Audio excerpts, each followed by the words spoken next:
Zimbabwe appeals for international aid to help flood victims before more people are displaced or killed. What is it like to be homeless in America? We'll have the story of a man in the US Capitol who lives under a bridge. And we'll wrap up this week with a look back at the controversial Oscars ceremony. Africa 54 starts right now. Good evening and welcome. I'm Vincent Makori. This is Africa 54. Well, devastating flooding in Zimbabwe has killed at least 240 people and displaced hundreds since December, when torrential rain started pounding the country, which is just emerging from severe drought. The Zimbabwean government is appealing for international help for up to 4 million victims of the floods. Xavier Kasukwere, a local government minister, says flood waters have swept through villages in the southern and southwestern parts of the nation, destroying roads, crops, livestock, and forcing people into temporary government shelters. He says nearly 2,000 people are homeless, 74 schools are damaged, and 70 dams have burst. The minister also said the government is seeking tents, drugs, and food for those displaced by the floods. Well, in North Africa, Islamic State's branch in Egypt, which has waged a low-level conflict for years by attacking security forces, mostly in the more nearest native North Sinai province, has issued a new message inciting attacks on Christians across Egypt. Officials say so far, at least 8 Christians have been killed. Over the past month, about 145 families have fled North Sinai to Ismailia, a city on the edge of the Suez Canal that formed the western boundary of Sinai. Excuse me. Others that have made their way to provinces, according to church officials and human rights groups. Analysts say the militants aim to weaken President Abdel Fattah al-Sisi by instigating the kind of sectarian chaos that has fueled lengthy conflict in Iraq and Syria. Well, Friday marks the United Nations Wildlife Day, which aims to celebrate and raise awareness of the world's wild animals and plants. Now, each year, more species are added to the UN's endangered list. Activists warn drastic action is needed to save many from extinction. Henry Ridgewell has our report. A Cuvier's beaked whale beached on the Norwegian shoreline in January. An autopsy revealed its stomach was completely full of plastic. The biggest piece was more than 2 meters long. I think that what we see here is the explanation to why the animal acted so strange and became stranded. It's thought many marine animals mistake floating plastic for food. Campaigners say it is having a devastating effect and are calling on companies to reduce their plastic footprint. 12 million tonnes of plastic is entering the oceans every year, which is about a rubbish truck's worth of plastics every single minute. Plastic is entering every single level of the ocean food chain, and marine creatures from zooplankton up to blue whales are choking on plastics, they're ingesting it and they're getting tangled up in it. Across the globe, the UN warns human activity is depleting biodiversity. This year's World Wildlife Day theme is Listen to the Young Voices. But many campaigners warn that future generations may never see many of the species around today, as many are on the brink of extinction. In many parts of Africa, elephants and rhinos are under huge pressure from poachers. The Kenya Wildlife Service has been conducting its annual survey of elephant populations in the past few weeks, covering 48,000 square kilometers of land. We brought poaching down around 2014, so we expect the population possibly to have started picking up. It's a dangerous job. Last month, a Kenyan ranger was shot dead by poachers. The wildlife charity Thin Green Line estimates around 100 rangers are killed in the line of duty every year. China, the world's biggest ivory market, announced a ban in December on all ivory trade. It will take force by the end of 2017 and is being hailed as a game changer by conservationists. Henry Ridgewell for VOA News, London. Well, the early days of U.S. President Donald Trump's administration continued to be mired in controversy. Attorney General Jeff Sessions announced Thursday he would recuse himself from any current or future investigations into Russian interference in the 2016 U.S. presidential election. The trouble stems from two meetings Sessions had last year with the Russian ambassador to the U.S., which he did not disclose during his confirmation hearings. His viewer is Elizabeth Chenef. Thank you, Peter. Attorney General Jeff Sessions faced the media amid a growing controversy over his potential conflicts of interest.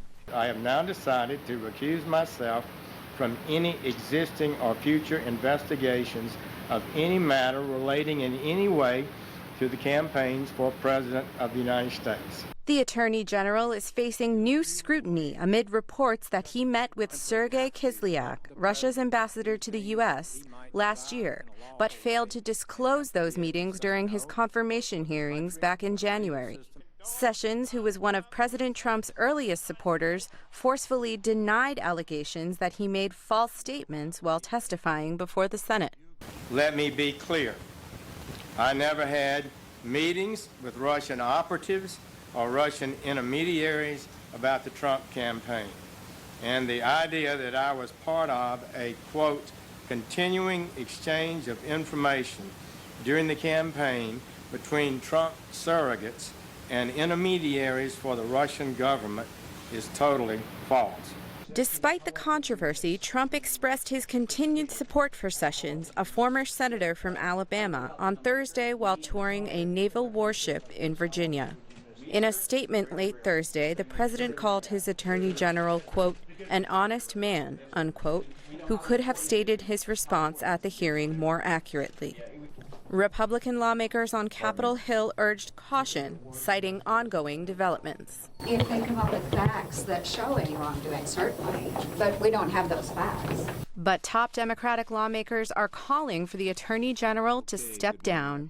There cannot be even the scintilla of doubt about the impartiality and fairness of the Attorney General, the top law enforcement official of the land. After this, it's clear Attorney General Sessions does not meet that test. Because the Department of Justice should be above reproach for the good of the country, Attorney General Sessions should resign. Outside the Department of Justice, dozens gathered to voice their opposition to the Attorney General. I don't know what he told the Russian ambassador or what the Russian ambassador told him, but he has been evasive on this issue and in denial about the importance of it, and he should not be the Attorney General of the United States. There's little doubt the controversy surrounding the Attorney General could linger for some time. Elizabeth Chenef, VOA News, Washington. Well, many Africans and people in other parts of the world grew up watching Hollywood movies and soap operas depicting America's wealthy lifestyles. But America also has its poor and homeless. Africa 54's Esther Yuwant brings us a story of a homeless man living in the shadows of the U.S. Capitol and the White House. William Pitt was born in Washington, D.C., and later moved to North Carolina as an adult, where he worked in a food store until he lost his job. And so I had to come back to Washington, D.C. to try to relocate again to get another job. I've been doing that since 2004. Now he lives under a road overpass just a short walk away from Capitol Hill, where the heart of U.S. legislation takes place. He is one of the many Americans across the country who are homeless either because of the rising cost of living or lack of employment. William did not graduate high school. He bowed to peer pressure and dropped out. I had promised myself that I wasn't going to get into any kind of trouble because it was real bad peer pressure there. I didn't want to do any sports, so I always left the coaches alone. It was literally 11 guys that came to my school and they were looking for me. The only family William has is his mother, but he is not sure where she lives now. I really don't know where she is. Last time I spoke with her, she had she said she had gotten rid of breast cancer. And that was the last I spoke to her. I guess it was like 2 years ago. He reads books to pass the time. I love reading the Bible first. Any other time I can read like little books that help you out with certain things with the Bible. This one in particular says God's words of life for men. Back under the overpass, William sits next to his huge bag that holds his belongings. He tells me Good Samaritans driving along the ramp give him food. A lot of times they give me a lot of food, and I always eat. Whenever I think I need money, I'll sit it, and I'll get enough transportation money. If I don't get the money, I'll just walk. During the winter, it gets bitterly cold in Washington, and most homeless people are in danger of dying due to hypothermia. But most larger American cities have shelters where homeless people can go to eat, sleep, and shower. When it gets cold, it's a place called Second and D. They open up for free for a thing called hypothermia, and it doesn't matter how it's snowing. All it takes is one drop of snow. You can go right in there and you can get a bed. He says being homeless has taught him life lessons, and his goal is to find a job. To get a real good paying job, and not to leave a job for any reasons, whether it be for a relationship or anything that can just go wrong. William is grateful to motorists who feed him, and he hopes to soon say goodbye to the street spot he has called home for the last 13 years. Esther Githui-Ewart, VOA News, Washington. Well, we want to know what you think about Africa 54 and the stories we covered. Join the conversation on Facebook. The address is Africa 54. We're also streaming our show live on Facebook, so check us out and share our show with your friends. And check out our headlines 24/7 on voaafrica.com. Find me on Twitter at VOA Vince Makori. Coming up, the documentary Black Panthers, Vanguards of the Revolution reveals a different side of the civil rights movement in the United States. Stay with us.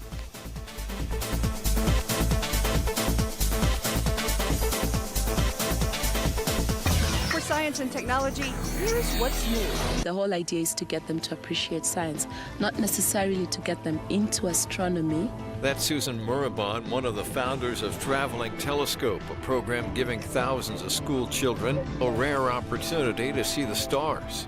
Kenya lies on the equator and has amazing skies at night. Having paid a minimal fee, one by one, kids line up to look out into space. Chu Owen co-founded the program. There's something really powerful about seeing things for yourself and seeing those photons coming from a star or a planet or whatever, going through the telescope and hitting your eye. You know, you're not looking at a screen, you're not looking in a book. The organizers of the program also have an inflatable dome with a facsimile of the night sky and virtual reality headsets to provide yet another immersive starlight experience. Traveling Telescope aims to reach many potential future scientists across Africa. I'm Martin Seacrest for VOA's What's New?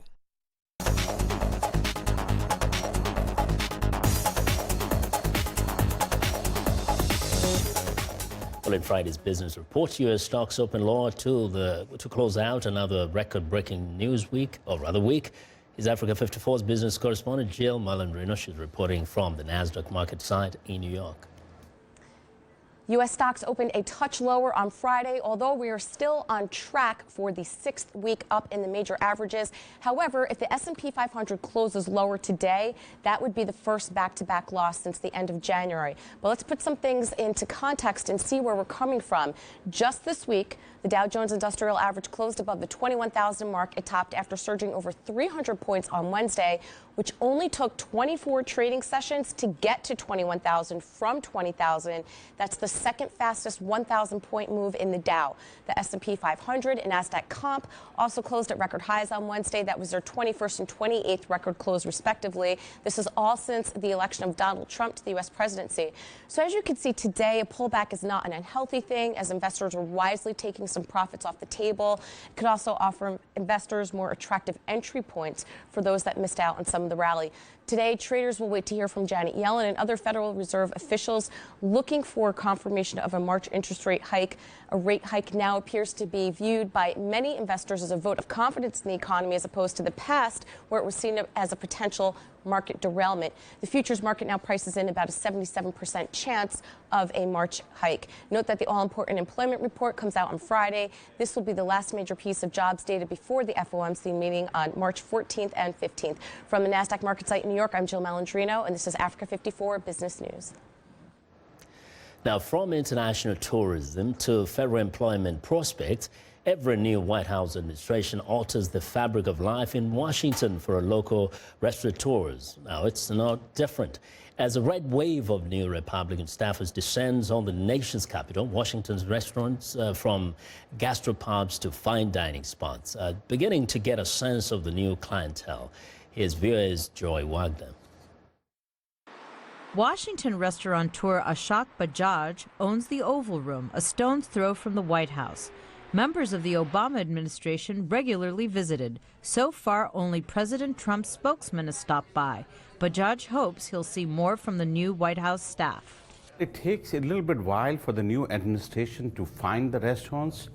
And so first month or so, there's a transition period, like they're trying to find out what's going on in the White House, and then they come out and see where are the restaurants, where the places to eat, where the places to drink.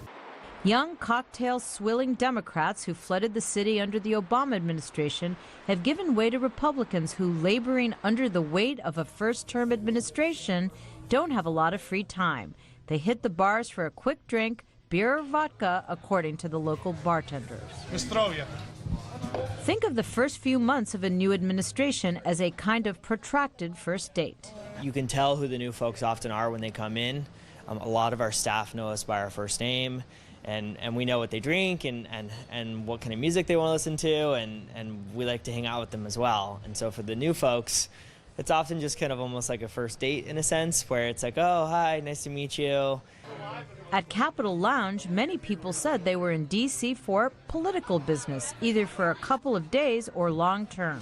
I work in local politics in Texas. Right now, San Antonio's priority is making sure that Congress and the administration understands how beneficial the North American Free Trade Agreement is to the Texas economy. The slogan of this bar is no politics, no Miller Lite, so I kind of like that, and it's a big bar that a lot of interns and Hill staffers come to after work.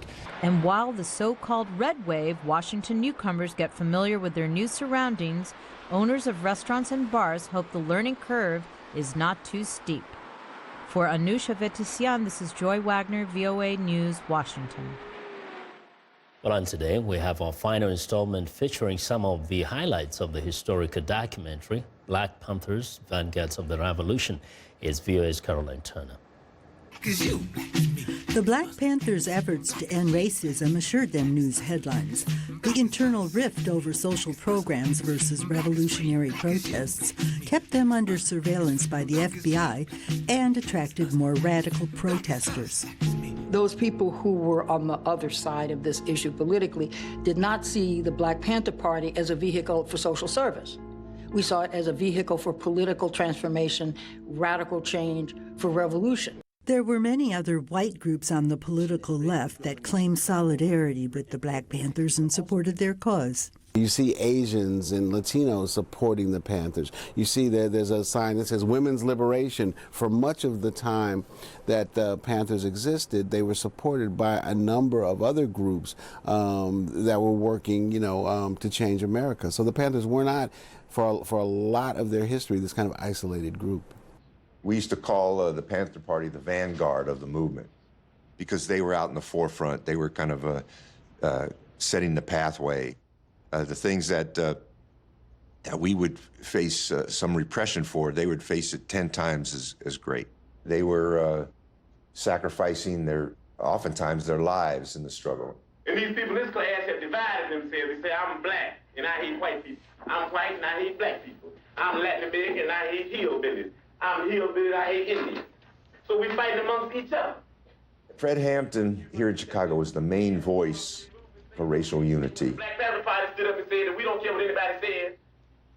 We don't think you fight fire with fire best. We think you fight fire with water best. We're going to fight racism, not with racism, but we're going to fight with solidarity. We worked with organizations such as the Young Lords, a Puerto Rican street gang that had become political, and the Young Patriots, hillbillies, Appalachian white boys. I want to introduce a man who come over tonight from another part of town, but he's fighting for some of the same causes we're fighting for. Bob Lee, who was our deputy field marshal, had a meeting with them, and he was explaining why we should work together. The coalition that Fred was building in Chicago represented the Latinos, the poor whites, and poor blacks, but also because he had been in the NAACP, he had linkages with folks who were in the congregations, or church folks, and with working class folks. So Fred was building a broad-based coalition in Chicago, and that was the threat. The Black Panthers newspaper documented their movement, and Emory Douglas's cartoons told their story. For me, there was only one reason to read the Panther newspaper, and that was to see Emory's illustrations. His paintings, his caricatures, his illustrations literally gave us the story. Black is you, black is me, black is us, black is free, black is me, black is me, black is us, black is free, black is us, black is me, black is us, black is free, black is free. The community would respond to the artwork because it was a reflection of them in the artwork itself. Because you're putting them on the stage as the characters and the heroes in the images. They could see their brother or they could see their uncle in the images. Black is me, black is me, black is us, black is free, black is us, black is me, black is us, black is free, black is you, black is me, black is us. Through the breakfast programs, through the other programs that we had, health clinics, people come in and talk about how they can't pay their bills or they need child care. Emory was our social realism. He gave you a sense of bravery, resilience, courage, and most of all, beauty. That was what I loved about Emory. Black Panther Party membership reached a peak in 1970 with offices in 68 cities and thousands of members. After being criminalized by the FBI and media reports connecting it to crimes, support for the party declined. By 1980, the Black Panther Party had just 27 members. The history of the party remains controversial. Carolyn Turner, VOA News, Washington. Well, it's time now for a short break. Still to come on Africa 54, looking back at the controversial Oscars ceremony. Stay with us.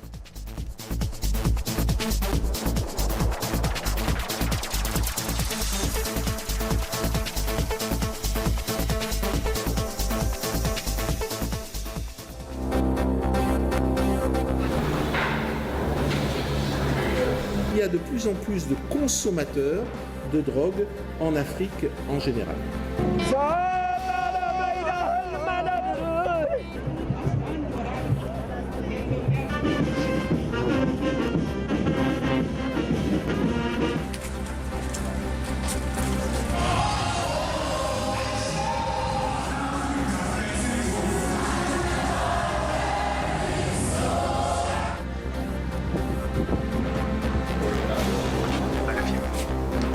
C'est un film sur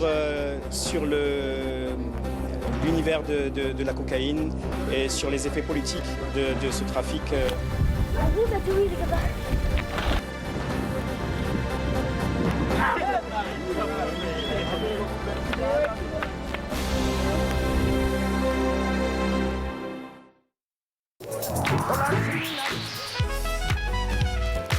I wanted to present music and a side of American culture that is most important to me, that is a part of who I am. They're gonna get some incredible performances.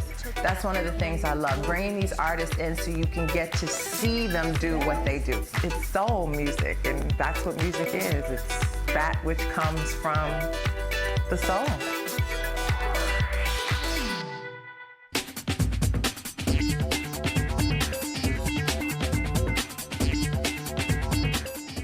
Welcome back. Now, people are still talking about the mix-up last Sunday that led to the wrong film being announced winner as the Best Picture. The organizers of the Academy Awards have announced that the two PricewaterhouseCoopers accountants behind the confusion that saw La La Land incorrectly named Best Picture before Moonlight was declared the real winner will not work the Oscars ceremony again.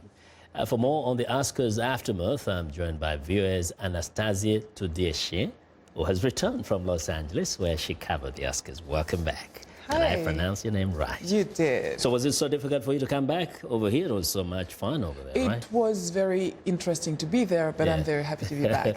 Yeah, so first, how was we've been talking about this all week, but still just being in that particular space when all this happened, How was it like? What was the reaction? What were It people came talking as about? a shock. I was in the press room and we were, following the ceremony from there, and everything went fine, from Jimmy Kimmel's jokes, political jokes, to some actors taking, making statements, political statements, and, the fun, the glam, everything was going pretty good. And then at the end, that it's 10 minutes from the end, and everybody's is looking for, that moment. That's the climax, absolutely. And then this thing happened. Faye Dunaway says incorrectly that La La Land is the winner. And then we have the real name of the winner. Some were in shock, some were like crying, and oh my God, that's not possible. I was standing and I applauded to that because I saw Moonlight and I saw La La Land too, and I really wanted Moonlight. And in fact, they announced when it was making the correction, it was like, it's real. This is real. Yes. People might have at first, people thought that it was a joke, but from the face of the producer, you could tell that it was not. What was baffling is that this was the most important award of the night, the most important moment of that whole ceremony. I mean, from what you heard after that, how could they possibly have gotten distracted at that moment? I'm afraid that until now we don't actually know. I was sitting next by fellow journalists who actually interviewed people from PwC and asked them exactly that. What happens if someone, pronounces incorrectly the winner? And they actually responded, it's not possible. It won't happen. But you know what, Vince? What is, if I were African American, I would be a little frustrated here because everybody talks about that, but the main event to me is that today, in 2017, with the world we're living in, a story about a poor little black boy in Miami can be considered universal. And that, to me, is the most important thing. But this and we don't debacle talk about that. almost actually overshadowed that kind of a conversation, right? Absolutely. And it was, and to me, the good and the best news about these Oscars is the win of a story like Moonlight. Yeah, and everybody was kind of excited about it, even right Everybody was so excited, and the fact that Viola Davis eventually won her first award was really huge. Those too. actually ideally became the big stories of that night. I think that was very significant, especially for people of color.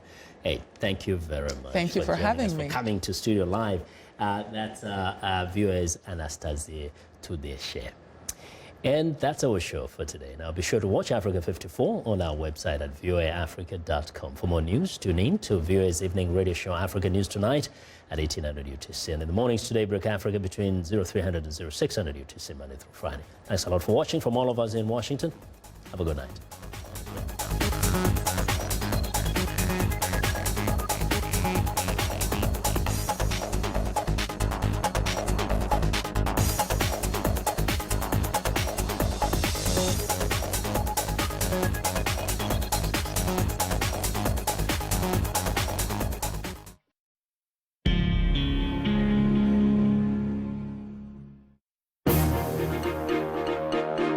Welcome to the Voice of America's Newswords. This week's newsword is about something that has taken place during the information age. Revolutionary.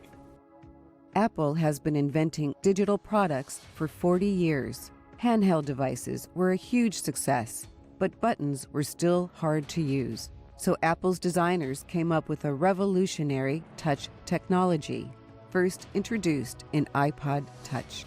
Here, revolutionary means a discovery that causes a complete change in the way something is done. It comes from the words revolt and revolution, which mean fighting for change. Revolutionary ideas can be about political or social change.